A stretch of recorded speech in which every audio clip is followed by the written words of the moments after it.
Oke, bismillahirrahmanirrahim. Baik, rekan-rekan semuanya, pada malam hari ini kita masuk pada pembahasan tentang medan magnet.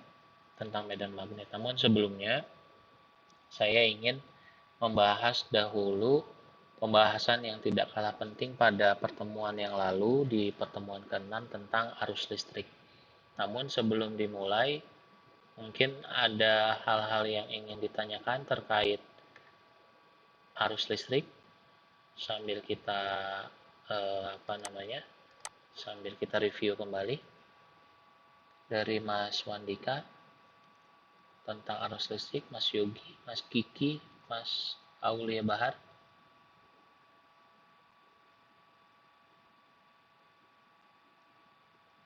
Kalau dari saya nanti paling ada pertanyaan paling nanti langsung ditanyakan langsung Ah, sama Pak Oki gitu ya Pak. boleh Kali. ya, boleh. Baik, kita masuk ke arus listrik dulu ya. Ke arus listrik dulu. Sebentar, saya share screen.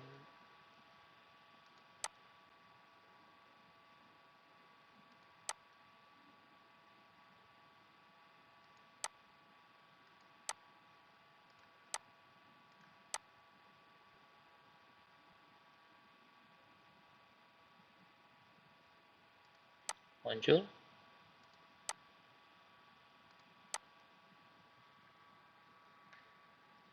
Muncul, Pak. Muncul, Pak. Ada ya? Oke. Nah, ini saya ingin menjelaskan terlebih dahulu tentang pembahasan arus listrik ya, atau disebutnya dengan electric current. Jadi arus listrik. Secara definisi, yang dimaksud dengan arus listrik adalah jumlah muatan yang mengalir pada sebuah konduktor dalam setiap detiknya. Jadi kalau misalnya kita mempunyai sebidang konduktor seperti ini, misalnya, maka yang disebut dengan arus listrik adalah jumlah muatan yang mengalir dalam konduktor ini pada setiap detiknya. Jadi kalau konduktor ini kita berikan garis-garis seperti ini misalnya A, ini B, ini C, maka dari A ke B ini adalah delta T, gitu ya, delta T. Nah, banyaknya muatan yang mengalir dari titik ini ke sini, otomatis muatan ini karena ini adalah benda padat, maka besarnya itu adalah besarnya permukaan dari konduktor yang di situ terdapat muatan listrik yang bergerak sepanjang dari A sampai B dalam dalam delta T dalam waktu tertentu, maka jumlah muatan dibagi jumlah waktu yang ditempuh dari titik sini, dari titik A ke B, itu adalah definisi dari arus. Gitu ya. Makanya di sini dituliskan delta Q adalah total muatan listrik yang melewati sebuah titik pada konduktor pada interval waktu delta T. Jadi delta Q ini adalah jumlah muatan yang mengalir dari titik sini ke sini. Ya, jumlah total muatannya. Maka itulah yang disebut dengan arus listrik. Sehingga satuan dari arus listrik itu apa? Satuan dari arus listrik itu adalah coulomb per detik. Karena muatan listrik ini adalah satuannya coulomb, waktu itu satuannya detik, maka satuannya adalah coulomb per detik atau juga disebut dengan ampere.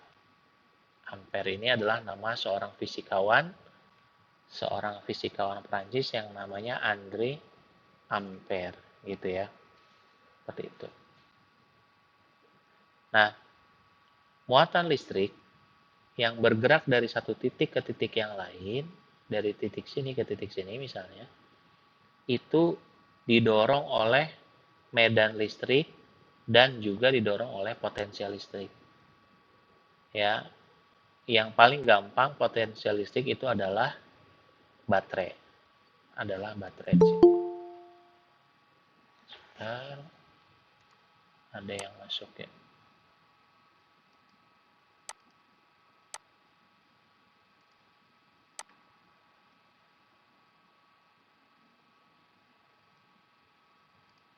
Oke.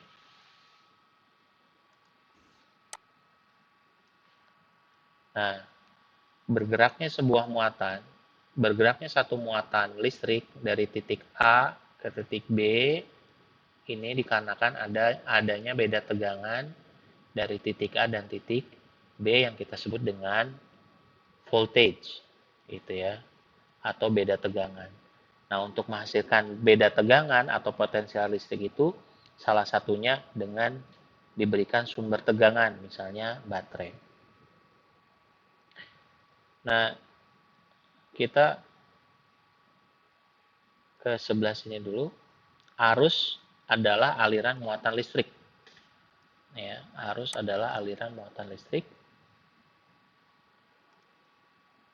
Jika diketahui sebuah arus sebesar 2,5 ampere, jika diketahui arus I sama dengan 2,5 ampere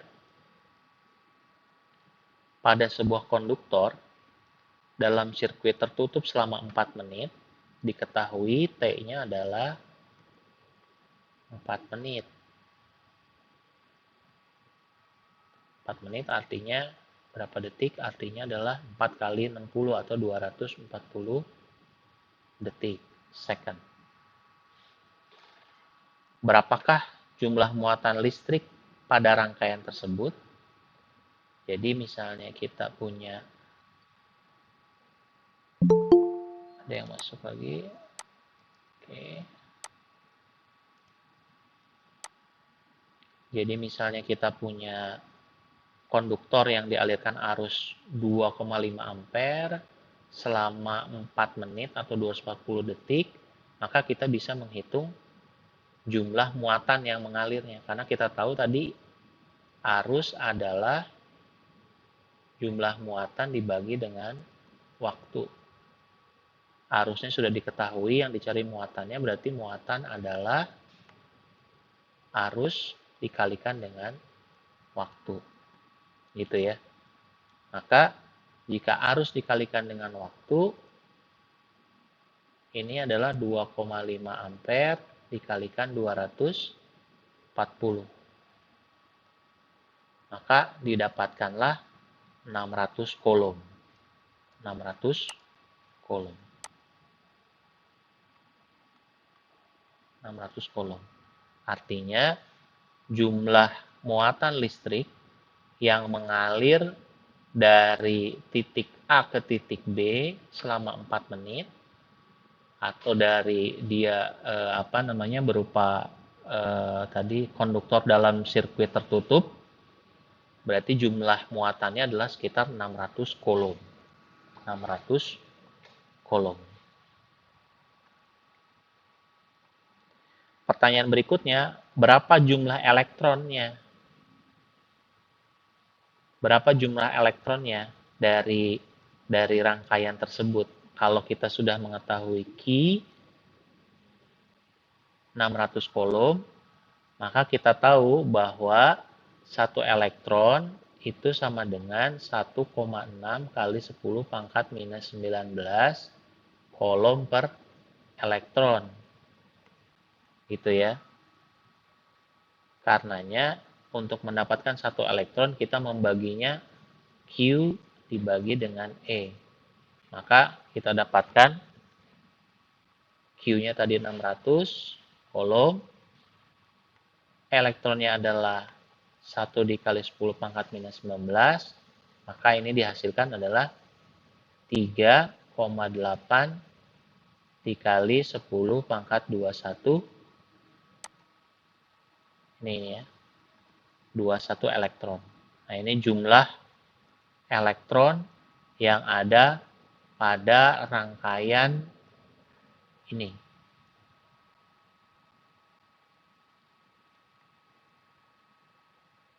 Bisa dipahami ya, mudah-mudahan. Nah,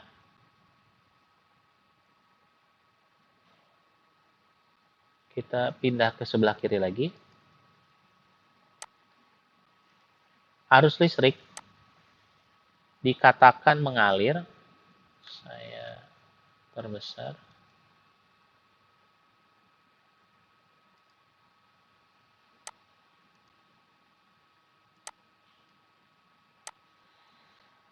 Arus listrik dikatakan mengalir jika terjadi aliran secara kontinu pada sirkuit. Jika konduktor yang menghubungkan sirkuit terputus, maka tidak ada aliran arus listrik. Nah, ini teman-teman bisa kita lihat, jika kita punya rangkaian seperti ini, maka ini disebut dengan closed circuit. Maka di sini ada aliran arus. Tetapi jika kita hilangkan misalnya salah satu dari sini, jadi kita bikin satu rangkaian terbuka gini, misalnya ini baterai, nah ini tidak terhubung. Nah, kira-kira ini apakah ada aliran arus?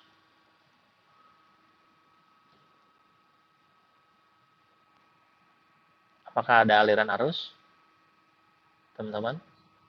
Tidak ada, karena ini terputus ya. Tidak ada, Pak. Jadi kalau ini terhubung, maka ada aliran arus. Kalau ini terputus, maka tidak ada aliran.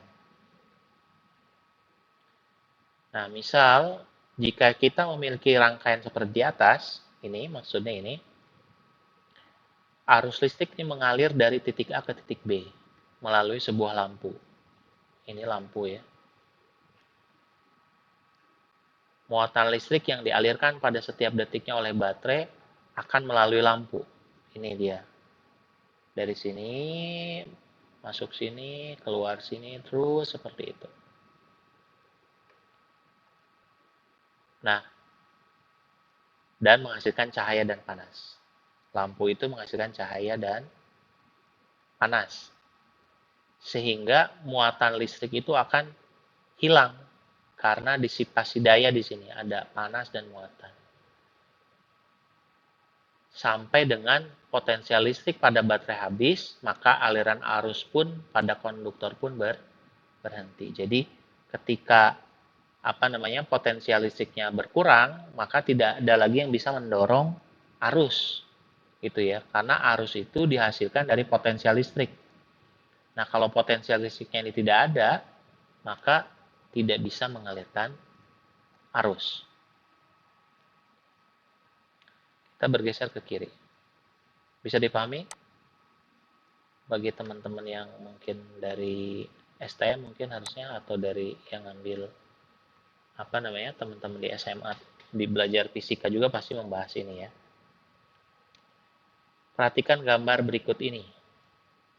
Kira-kira dari gambar A, B, C ini apa yang keliru? Atau mana yang benar, teman-teman? Yang benar C, Pak. C ya, karena Ada beda potensial, Pak ya. ada beda potensial, betul. Dan closed circuit. Tertutup ya ini ya. Tertutup ini. Sedangkan ini dia tertutup tapi tidak ada beda potensial karena dia terhubung hanya ke sisi positifnya saja. Sedangkan yang ini open circuit. Ini terbuka ya. Tidak ada arus yang mengalir. Ini juga tidak ada arus yang mengalir karena tidak ada beda potensial. Sedangkan ini adalah ada arus yang mengalir. Nah, kurang lebih konsepnya itu seperti itu. Nah, secara penulisan arah arus itu dari potensial positif ke negatif. Ini ya, digambarkannya, dituliskannya dengan, kalau di bukunya Giancoli itu disebutnya conventional current. Arahnya itu dari positif ke negatif. Tapi kekinian kita tahu bahwasanya arah arus elektron itu dia berlawanan arah seperti ini. Makanya ada electron flow, dia dari negatif ke positif, dan ada current, electrical current, itu dari positif ke negatif. Gitu ya, secara penulisan. Nah, saya juga mencantumkan di sini adalah dalam keseharian kita tentang sumber listrik yang tersimpan di dalam baterai, kita kenal dengan ampere hour. Seperti yang ada di dalam baterai mobil atau power bank gitu ya. Atau di baterai smartphone teman-teman. Itu dalam ukuran yang skala kecil itu mili ampere hour atau mAh. Kita sering menyebutnya mAh ya, berapa mAh? 10.000 mAh gitu. Sebenarnya ini adalah menunjukkan jumlah muatan listrik karena kita tahu bahwa delta Q adalah arus dikalikan dengan waktu. Gitu ya. Dikalikan dengan waktu. Arusnya berapa? Misalnya arusnya 10 ampere, waktunya adalah 1 jam. Gitu. Berarti ini adalah 10 ampere hour. 10 ampere hour itu menunjukkan banyaknya muatan listrik yang ada di dalam baterai itu. Sebenarnya ya. Cuman kan kita menyebutkannya berapa kapasitas baterainya. Gitu kan bahasanya gitu ya. Misalnya kita punya baterai atau power bank sebesar 10.000 mAh. Artinya dia 10 ampere hour. Artinya 10 ampere dikali 1 jam atau 10 ampere dikali 3.600 detik yang sama dengan 36.000 coulomb. Inilah muatan listriknya.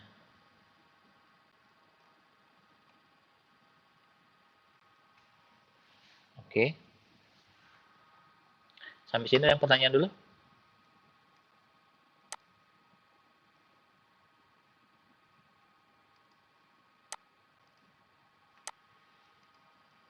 Tidak ada? Tidak, Oke, Pak. Tidak ada, Pak. lanjut. Nah, kita masuk pada hukum Ohm. Hukum Ohm, resistansi dan resistor. Kalau di bukunya Giancoli tulisannya hukum Ohm nih kaitannya adalah resistansi dan resistor, yaitu arus listrik dapat mengalir dalam sebuah konduktor jika terdapat potensial listrik, gitu ya, seperti yang tadi kita bahas di sini. Dan yang menemukan ya, bahwa hukum Ohm ini adalah George Simon Ohm. Makanya Ohm itu adalah nama orang. Yang menemukan bahwa jumlah arus yang mengalir pada sebuah konduktor akan proporsional dengan tegangan pada potensial listrik yang diberikan. Jadi, jumlah arus yang mengalir pada sebuah konduktor akan proporsional dengan tegangan pada potensial listrik yang diberikan. Sebagai contoh, jika baterai dengan beda potensial tegangan 6 volt mengalirkan arus pada sebuah konduktor tertutup, maksudnya closed circuit, maka jumlah arusnya akan sama dengan 2 kali dari arus yang dialirkan oleh tegangan 3 volt pada konduktor yang sama. Gitu ya. Karena dia proporsional. Atau dia 6 kali jika tegangannya hanya 1 volt. Artinya sehingga ditulislah sebuah rumus yang kita gunakan sampai dengan saat ini adalah voltage adalah arus dikalikan dengan resistansi atau hambatan. Namun, rumus ini digunakan dengan syarat R-nya adalah konstan. Ini adalah R-nya harus konstan. Karena nilai resistansi sebuah material konduktor juga dipengaruhi oleh temperatur. Jadi misalnya pada lampu, misalnya atau pada yang dia menghasilkan disipasi daya atau panas, maka nilai resistansinya pun akan berubah. Setiap nilai resistansi adalah ohm. Satuannya ya. Satuannya resistansi itu adalah ohm. Yang juga menggunakan atau juga dituliskan dengan huruf Greek ini ya. Tulisannya gini ohm. 1 ohm itu adalah 1 volt dibagi ampere. 1 volt ampere. Kenapa? Karena kita tahu dari sini ya. Bahwa R sama dengan V dibagi I. Atau volt ampere. Jadi 1 ohm itu adalah sama dengan 1 volt ampere. Oke. Sebagai contoh, jika sebuah lampu terhubung dengan baterai sebesar 1,5 volt dengan arus 300 mA, berapakah nilai resistansi dari lampu tersebut? Nah, kita bisa dapatkan dengan rumus ini. Kita tahu arusnya, kita tahu tegangannya, maka kita dapatkan nilai resistansinya. V sama dengan 1,5 dibagi 300 mA. 300 mA kita konversi dulu ke dalam ampere, sehingga didapatkanlah nilai resistansinya adalah 5 ohm. Jika diketahui R-nya adalah tetap 5 ohm, katakanlah lampu ini walaupun sudah mengeluarkan disipasi panas, di sini, karena dia mengeluarkan cahaya tetap 5 ohm, dan kemudian seiring waktu tegangannya turun 1,2 volt, maka berapa jumlah arusnya? Kita bisa menggunakan rumus yang sama, maka arus adalah tegangan dibagikan dengan nilai resistansi. Tegangannya turun 1,2 volt, maka arusnya adalah 240 mA. Tadi kita punya arus 300 mA, kemudian digunakan untuk menyalakan lampu, kemudian turun menjadi 240 mA. Artinya ketika muatan listrik di dalam baterai mulai berkurang, sehingga arus listriknya jadi berkurang, hal ini akan menurunkan besarnya tegangan listrik. Oke. Nah, ini Giancoli juga mencantumkan tentang bagaimana kita membaca nilai resistor ya. Ini ada kode-kodenya. Ada hitam, coklat. Kalau dulu di sekolah diajarkan Hicho, Mejiku, Hibiniu ya. Masih pada ingat nggak tuh? Ada yang sudah pernah belajar kan? Yang dari dari STM khusus kan teman-teman. Ada, Pak. Jadi yang warna pertama dan kedua ini menunjukkan first digit dan second digit. Jadi kalau contohnya nih merah itu adalah 2, hijaunya adalah 5, berarti 25. Kuningnya kita lihat, kuningnya adalah multipliernya 10 pangkat 4. Maka ini adalah 250 kilo ohm. Dengan nilai toleransinya adalah 10 ohm karena dia menggunakan warna silver ini ya. 10 ohm. Nah, ini nilai dari resistor. Nah, kemudian juga terkait tentang resistor, maka kita akan juga bersinggungan dengan bentuk rangkaian dari resistor itu ada serial dan ada paralel. Kalau bentuknya serial seperti ini, maka jumlah resistor itu adalah resistor totalnya adalah R1 ditambahkan dengan R2 dan arus mengalir sini. Pertanyaan, tegangan di sini di AB, VAB, apakah sama dengan tegangan pada VBC? Pertanyaan ya teman-teman, silakan. Sama nggak? Beda. Tuh. Kenapa beda? Karena Pak. VAB ini adalah berarti I, tegangannya itu adalah I dikali R1. Sedangkan di VBC ini adalah I dikali R2. Atau langsung kita jumlahkan dulu, maka ini kita mendapatkan tegangan totalnya di sini. Nah, bagaimana dengan posisi paralel. Posisi paralel, jika kita mendapatkan resistor itu dihubungkan secara paralel, maka untuk mendapatkan nilai resistansi totalnya adalah 1 per R1 ditambah 1 per R2. Ini ya, kita lakukan paralel menghitungnya seperti itu. Pertanyaan lagi, apakah tegangan pada R1 di sini sama dengan pada tegangan di R2?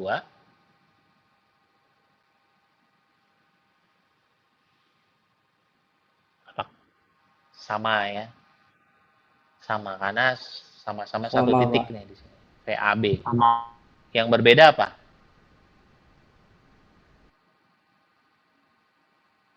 Yang berbeda apanya?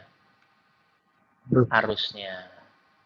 Arus yang ke sini dan ke sini Arusnya. ini jika nilai resistansinya berbeda, maka arusnya pun yang akan berbeda.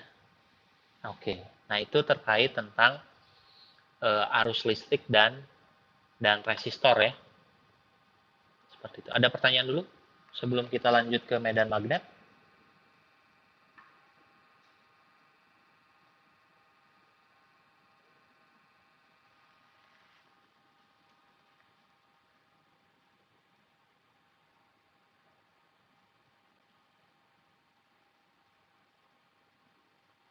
Bisa dipahami? Bisa ya? Oke. Sebentar. Bisa, Pak.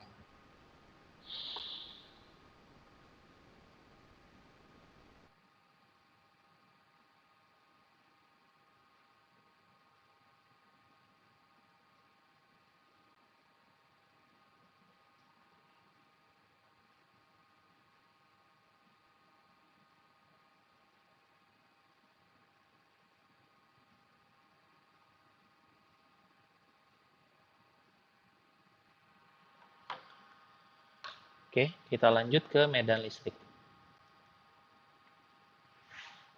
Medan listrik, medan magnet.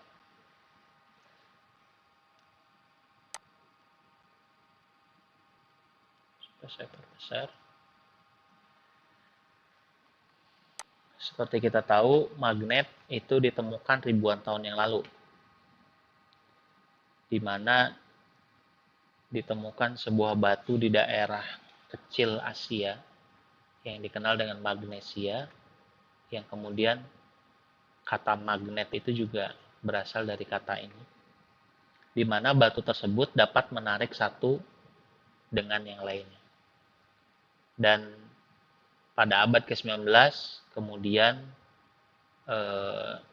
ditemukanlah hubungan antara arus listrik dan efek magnetik yang kita kenal dengan medan magnet. Dalam praktikal keseharian, kita sangat erat dengan medan magnet, gitu ya, peralatan yang menggunakan medan magnet. Seperti yang kita gunakan sekarang, misalnya saya mendengarkan speaker lewat lewat Bluetooth, atau mungkin speaker di handphone atau speaker di laptop, itu menggunakan medan magnet. Atau juga teman-teman yang menggunakan mobil listrik, motor pompa, kipas angin, kompas, generator listrik, memori komputer dan lain sebagainya, itu menggunakan prinsip medan magnet. Nah, medan magnet itu magnet dan medan magnet. Jika ini adalah magnet, maka magnet ini mempunyai dua kutub, kutub selatan dan kutub utara. Jika ini berlawanan, jika ini adalah sama-sama, maka dia akan saling menolak ya. Saling menolak, tidak bisa digabungkan. Ini juga sama, saling menolak. Tapi kalau misalnya dihadapkan dengan kutub yang berbeda, maka akan saling tarik menarik. Akan saling tarik menarik. Seperti yang teman-teman tahu. Nah, bagaimana kalau magnet itu dipotong? Kalau magnet itu dipotong, maka ketika dibagi dua, maka akan terbentuk kutub yang baru. selatan, utara. Dibagi dua, jadi ada baru lagi selatan, utara, selatan, utara. Dibagi dua lagi, terbentuk lagi kutub yang baru. Selatan, utara, selatan. Kita bagi dua lagi ya, terus dan seperti itu. Jadi magnet itu akan memiliki dua kutub, gitu ya. Nah, medan magnet itu menyelubungi magnet, sehingga pada magnet itu terdapat yang disebut dengan garis medan magnet, di mana arah medan magnet adalah tangan atau bersinggungan dengan garis medan magnet. Nah, ini jika ini adalah garis medan magnet, ini garisnya, maka medan magnetnya pun tangannya atau tangan itu gimana? Bersinggungan di sini. Ini adalah garis medan magnet, maka medan magnetnya pun juga di sini juga dengan arah yang sama. Kemudian garis medan magnet akan proporsional dengan kuatnya medan magnet. Jadi semakin kuat medan magnet itu dituliskan dengan B, maka semakin rapat jumlah garisnya. Jadi kalau ini semakin rapat, maka berarti medan magnetnya semakin besar. Nah, ini saya ambil dari gambar buku, gambar ini saya ambil dari bukunya Giancoli. Ini ada magnet, kemudian diberikan serbuk besi. Kita lihat serbuk besi itu kemudian membentuk garis-garis seperti ini. Dan ketika ditempelkan kompas, kita lihat jarum kompas ini terpengaruh oleh medan magnet. Jadi ketika didekatkan dengan kutub selatan, dia akan bergerak seperti ini posisinya. Ketika dijauhkan dan ini dijauhkan seperti ini. Kemudian kalau didekatkan ke kutub utara, maka akan berubah lagi atau deflection dari jarum kompas itu.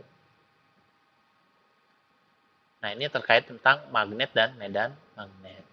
Nah, bagaimana kaitannya dengan magnet dan arus listrik? Aliran arus listrik dapat juga menghasilkan medan magnet.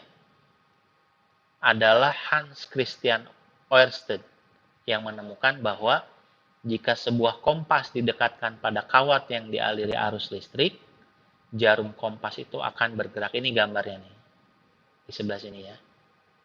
Seperti layaknya kompas yang didekatkan dengan medan magnet, maksudnya gambar yang ini. Jadi ini magnet, kompasnya didekatkan ke magnet, maka si jarum dari kompas itu akan terpengaruh oleh magnet.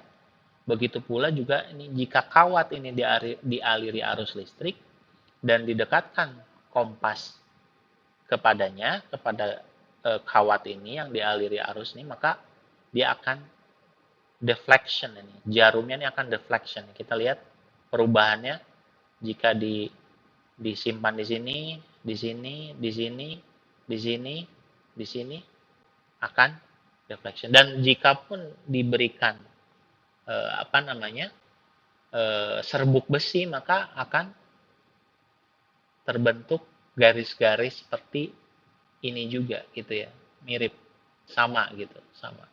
Jadi ini membuktikan bahwa sebuah kawat konduktor yang dialiri arus itu akan menghasilkan yang namanya medan magnet.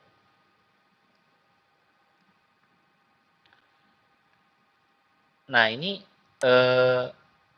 untuk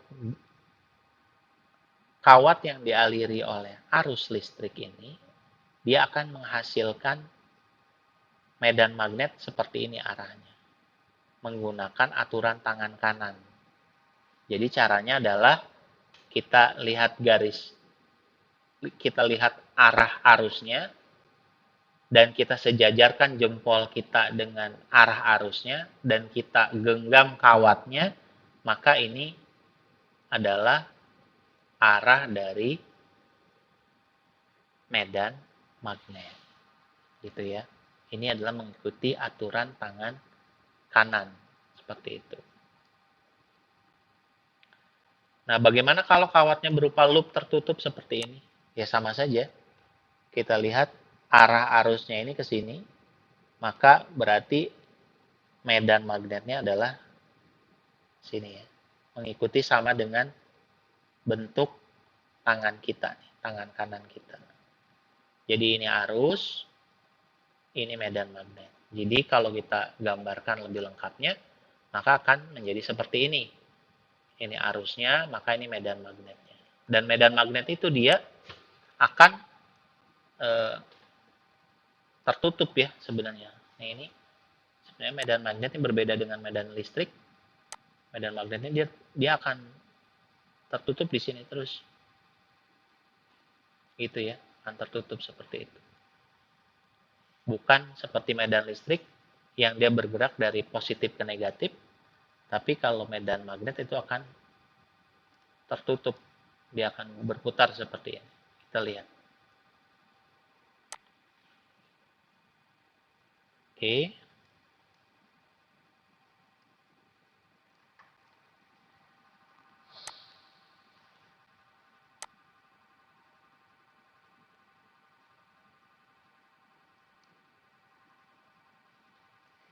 Jika pada gambar di atas, maksudnya gambar yang ini, kita melihat bahwa arus listrik memberikan gaya pada magnet seperti jarum kompas ini tadi.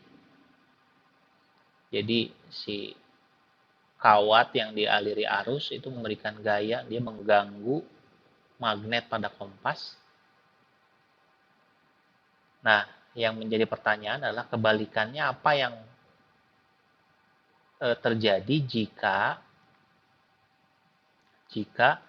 kawat yang dialiri arus itu dilewatkan pada medan magnet yang sudah ada.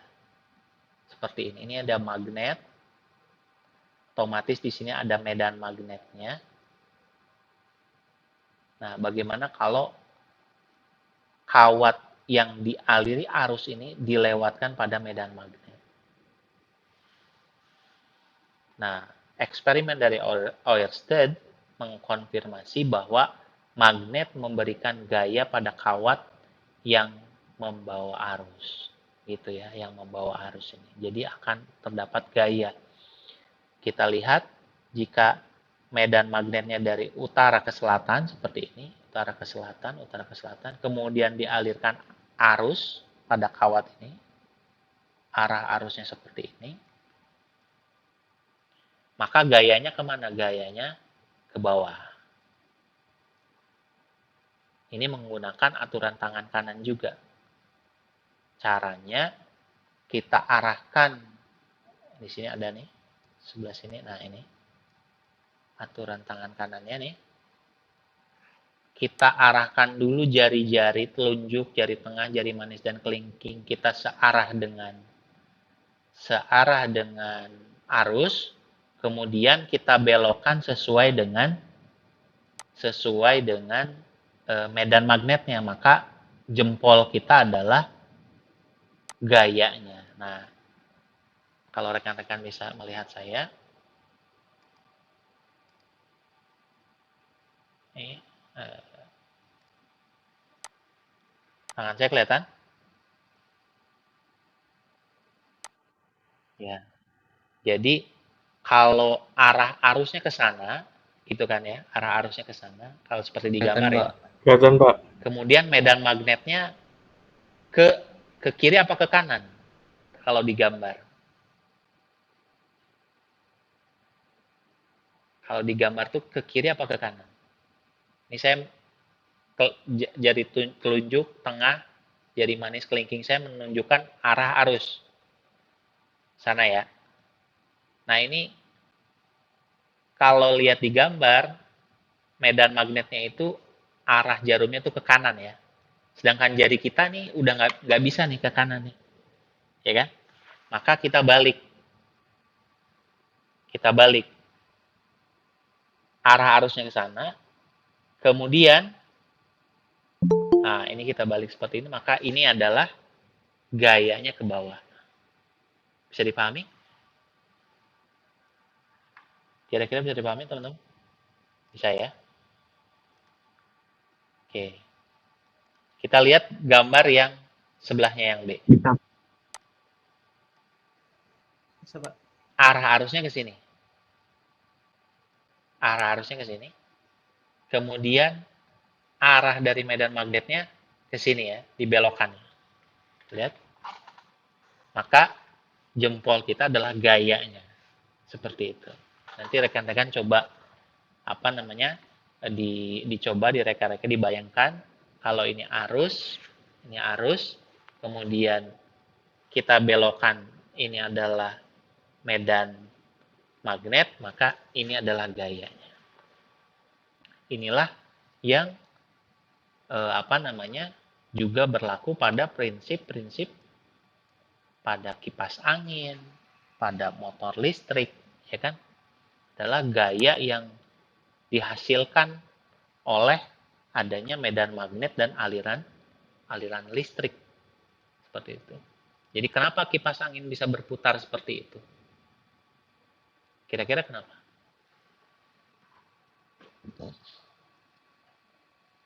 Karena di dalam kipas angin itu ada magnetnya, ada kumparan lilitan kawat yang dialiri listriknya. Medan magnet, Pak. Ya kan? Medan magnetnya memberikan medan magnet, kemudian kawatnya karena dialiri listrik, maka terjadilah gaya. Dan gaya itu yang memutar menjadi motor. Seperti itu. Motor itulah yang menggerakkan baling-baling. Oke, bisa dipahami? Nanti rekan-rekan coba reka-reka, maksudnya pahami arah tangan kita untuk memahami right hand rules, RHR ya, RHR. Right hand rules. Seperti itu. Kalau ini arus, kemudian kita belokkan ini adalah B itu adalah medan magnet, maka jempol ini adalah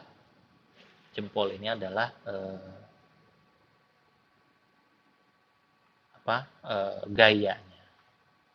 Seperti itu. Oke. Nah, bagaimana mengetahui besarnya gaya yang dihasilkan pada kawat? Secara eksperimen ditemukan bahwa besarnya gaya berbanding lurus dengan arus di dalam kawat. Jadi semakin besar arus di dalam kawat, maka gayanya akan semakin besar.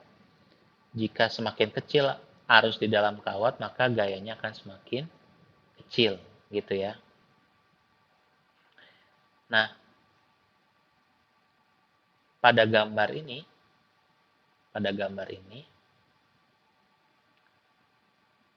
kita lihat yang biru ini adalah B. B itu apa? Medan magnet.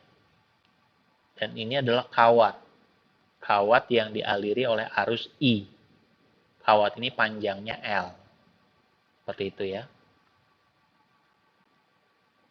Nah, di sini dituliskan, jika dengan diasumsikan medan magnet adalah medan magnet yang seragam, dengan kawat yang terkena medan magnet, maka besarnya gaya itu adalah berbanding lurus antara arus di dalam kawat dengan medan magnet yang seragam yang mengenai kawat tersebut.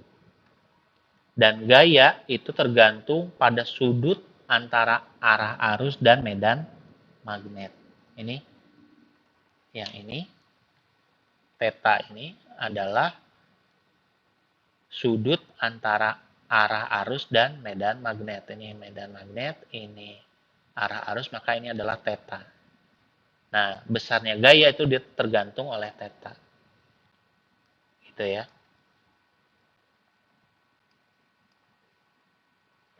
Dan yang paling maksimal itu adalah ketika arah arusnya seperti ini. Berarti tetanya berapa nih? Berapa?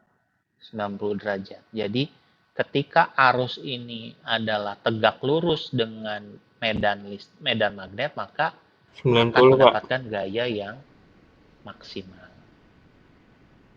Medan magnet itu secara satuan internasional disebut dengan Tesla atau T. Ya, B ini satuannya adalah Tesla.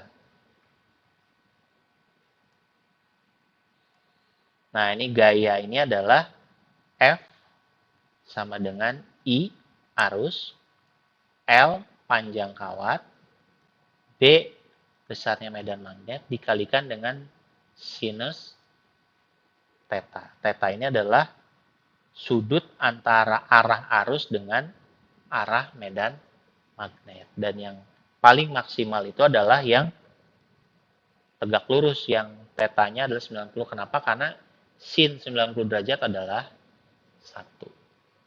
Dan jika ini searah dengan, jika kawat ini searah dengan medan magnet, misalnya di sini, berarti sudutnya berapa?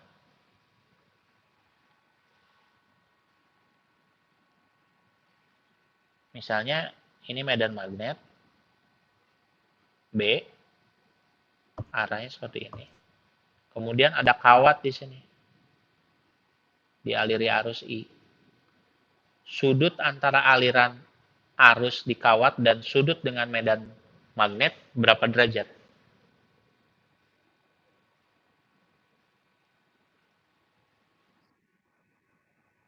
Iya, betul.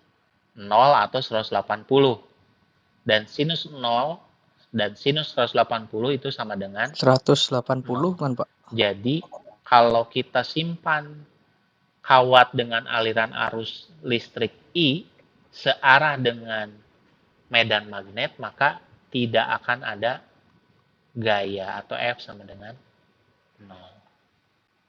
Kenapa? Karena sin 0 derajat atau sin 180 derajat itu sama dengan 0. Maka berapapun besarnya arus, berapapun panjangnya kawat, berapapun besarnya medan magnet, tetapi jika sudutnya adalah 0 atau 180 derajat, maka F ini akan sama dengan 0. Gitu ya. Oke, sampai sini ada yang ditanyakan dulu.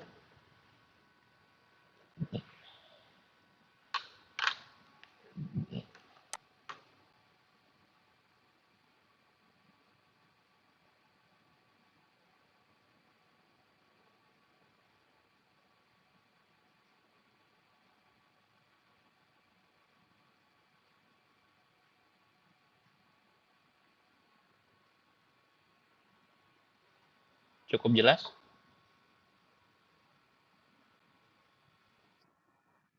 Oke, kita lanjut ya.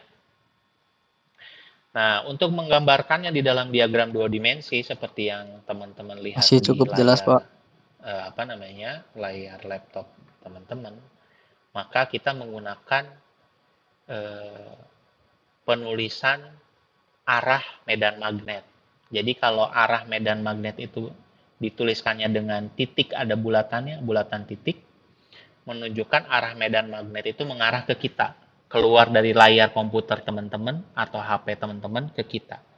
Itu arah medan magnet. Tapi kalau digambarkannya dengan X seperti ini, X berarti arah medan magnet itu masuk atau menjauh dari kita, masuk ke dalam layar komputer, gitu ya. Maka contoh ini berarti ini arah medan magnet kemana nih? Yang ini. Iya, menuju ke layar ya. Oh, sorry, bukan menuju ke layar, menuju ke kita. Iya, keluar layar. Kalau bentuknya ini berarti keluar layar. Berarti B-nya itu mengarah ke kita. Ya, mengarah ke kita. Keluar layar. Bisa dipahami ya? Nah, ini contoh soal. Jika ada kawat listrik dihubungkan dengan baterai, dialirkan arus 0,245 ampere. Panjang kawat dari titik A ke titik B adalah 10 cm. Kemudian di sini ada medan magnet yang mengarah ke sini. Maka didapatkan gayanya ke bawah ya. Jadi teman-teman coba dengan aturan tangan kanan. Ini gayanya ke arusnya ke sini. Kemudian medan magnetnya ke sini, berarti gayanya ke bawah. gitu ya. Nah, diketahui gayanya nih 3,48 kali 10 pangkat minus 2 Newton. Arusnya 0,245 ampere. Berapa medan magnet B-nya? Pertanyaannya adalah B. Kita tahu tadi bisa dengan rumus yang ini bahwa F sama dengan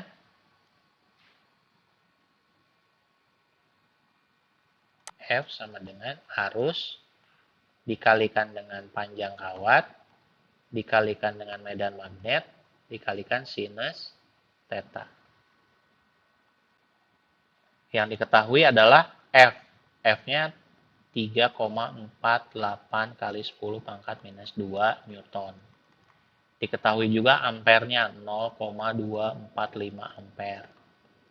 Panjangnya diketahui juga 10 cm berarti 0,01 meter. B-nya diketahui nggak? B-nya yang dicari. Oke. Terus yang diketahui lagi, tetanya berapa?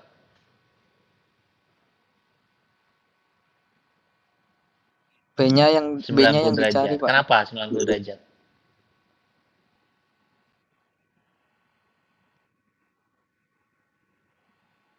Ini 90 tuh. ini arah arus ke sini kan? Ini arah arus. Karena Sedangkan si medannya ini mengarah ke panjang kita. kawat sama Gitu kan? arah Jadi medan antara magnetnya. arah arus dan arah medan magnet itu 90 derajat. Berarti sinus 90 derajat.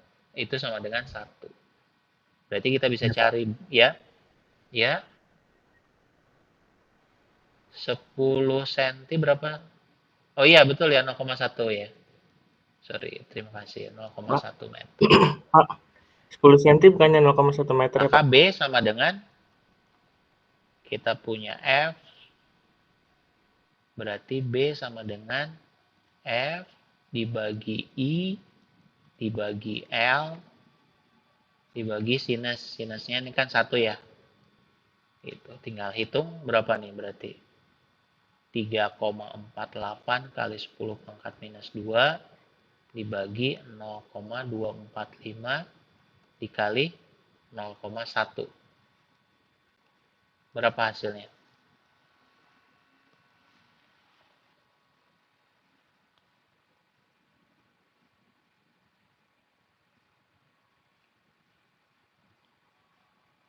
(3,48)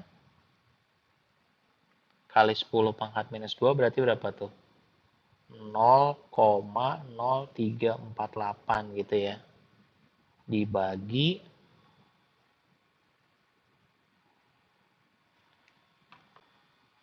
ada yang bisa bantu? Berapa pakai kalkulator? Saya bisa juga. 3,48 kali 10 pangkat minus 2 ini dikali karena ini 0,1 berarti naik ini 10 Bentar, Pak, ini dihitungkan, Pak.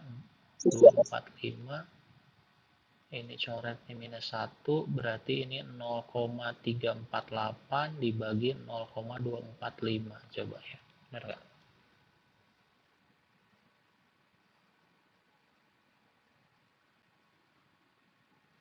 Sama dengan 1,4 Tesla. Bener ya? Sama nggak? 1,42 Tesla. Gitu ya. Kurang lebih kayak gitu ya teman-teman ya cara menghitungnya ya. Bener, Pak. Ada yang tanyakan dulu sampai sini? Contoh soal yang ini?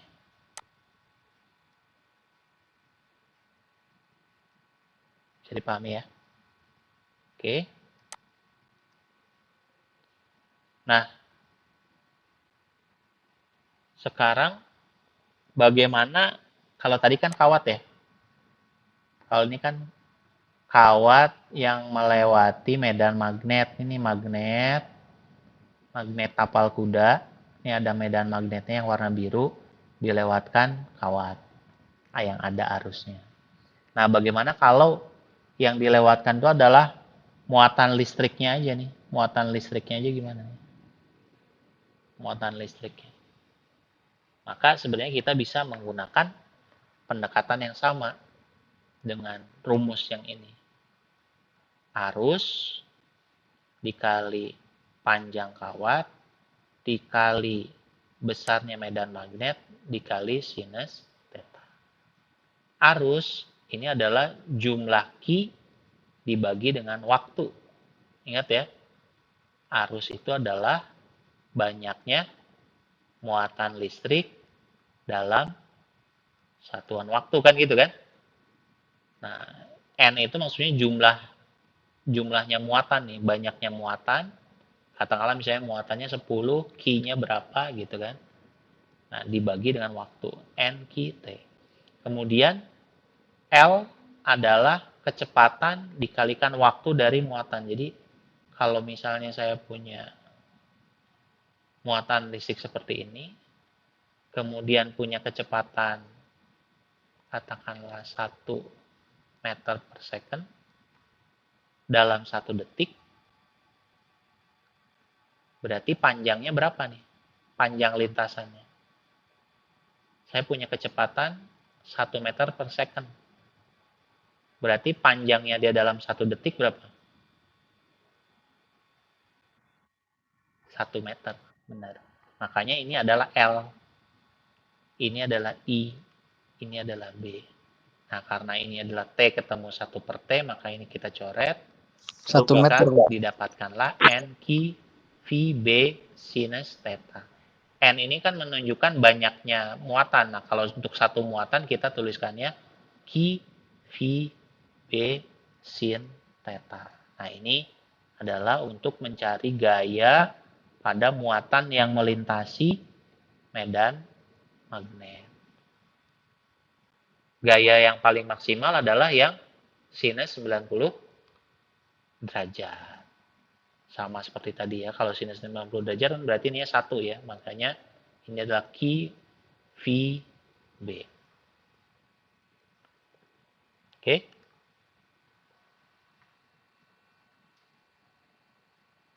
Ini masih sama menggunakan aturan tangan kanan ya. Aturan tangan kanan. Kita lihat yang ini adalah plus Q. Kalau plus Q lihat apa namanya? Arah apa namanya? Arah gayanya nih. Arah gayanya. Berarti kalau kita lihat dari arah gaya ini, berarti jempolnya ke atas. Jempolnya ke atas ya. Kemudian medan magnetnya ke kanan. Dari north ke south. Gitu. Berarti arah elektronnya, arah muatannya adalah gini ya. Sedangkan Q, kita lihat Q. Gayanya ke bawah. Berarti gini ya. Medan magnetnya ke kanan juga kan, ke sini. Maka sebenarnya walaupun ini arahnya ke sini, muatannya itu sebenarnya ke sana arahnya. Minus Q. Jadi arah arusnya ke sana, medan magnetnya ke kanan, kemudian gayanya ke bawah.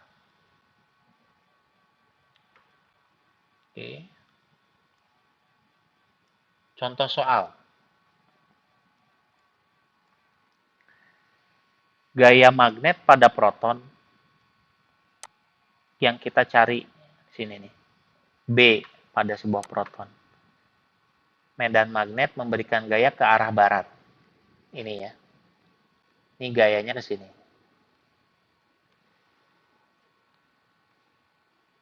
Yang proton itu bergerak vertikal ke atas.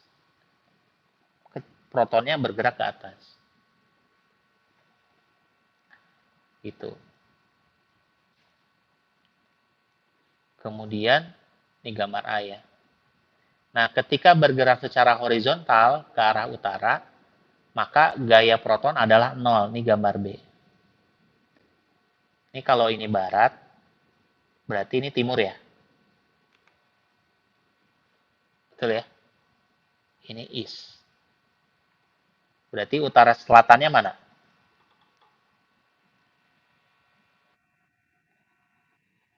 Ini atas nih, atas ini bawah, ini down. Kita pakai titik sama X tadi tuh, utara selatannya. Berarti Ini ke bawah, utaranya Pak. itu Utara, titik bawah. apa? X. Barat, timur, berarti utara tuh yang mengarah ke layar atau yang keluar layar?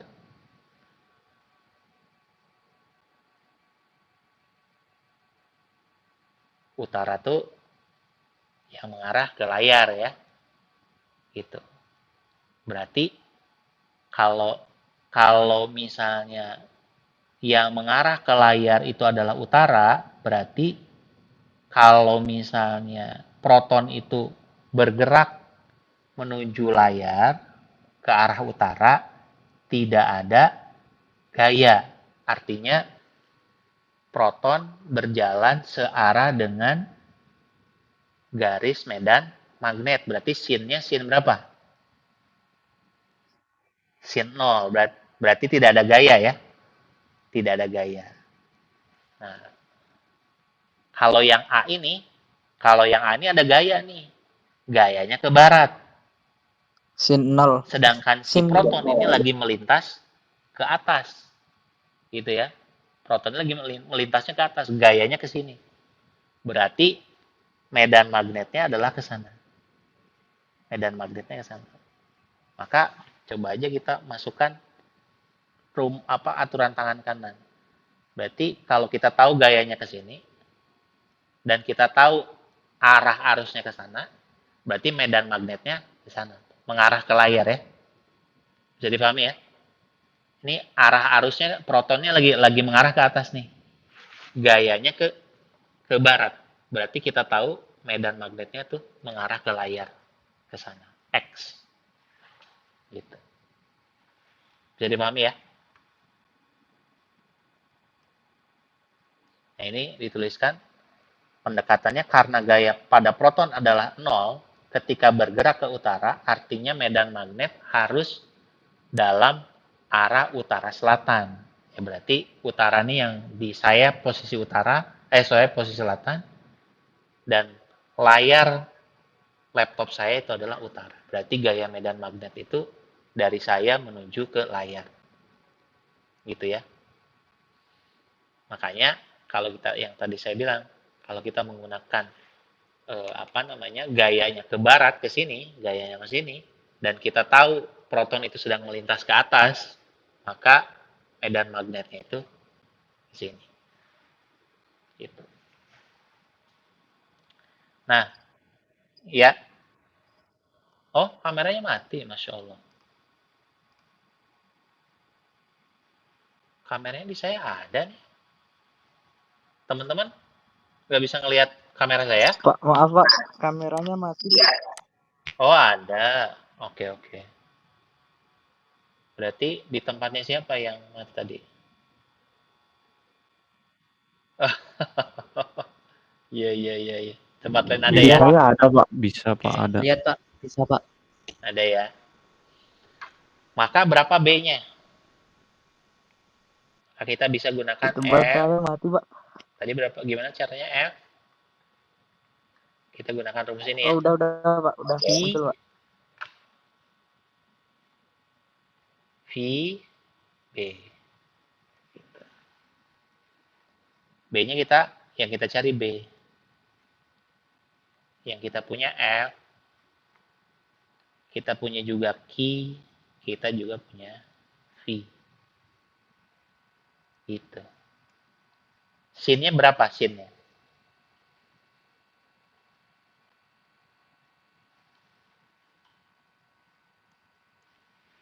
Tetanya berapa? Kalau gambar ini.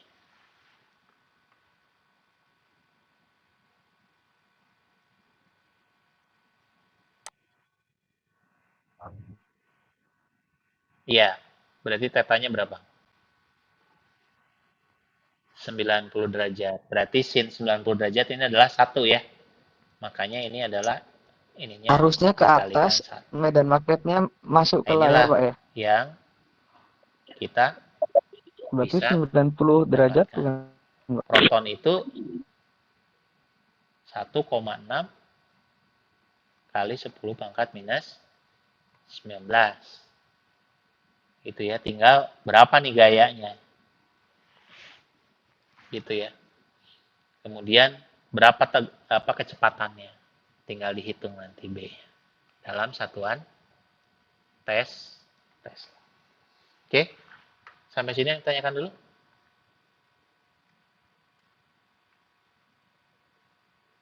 Cukup jelas?